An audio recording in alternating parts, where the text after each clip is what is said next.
ويولي استوديو مصر عناية خاصة بتسجيل آيات الذكر الحكيم، وذلك من مشاهير قراء الشرق. وها نحن نرى كيف استغل استوديو مصر أذان الفجر كرادع ديني لهذا الرجل الذي نسي تعاليم دينه في ظروف عصيبة أحاطت به وحاول أن يسرق.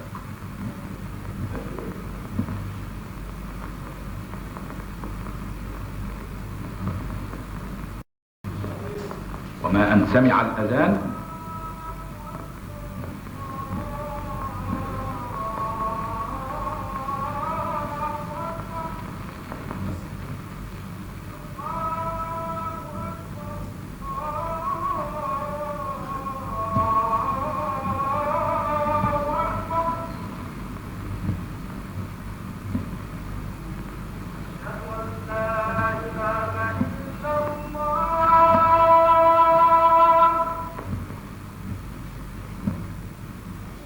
السند المفضل عن رسول الله صلى الله عليه وسلم انه قال: ادرأوا الحدود عن المسلمين ما استطعتم، فإن وجدتم للمسلم مخرجا فخلوا سبيله، إن الإمام لأن يخطئ في العفو خير من أن يخطئ في الحكم.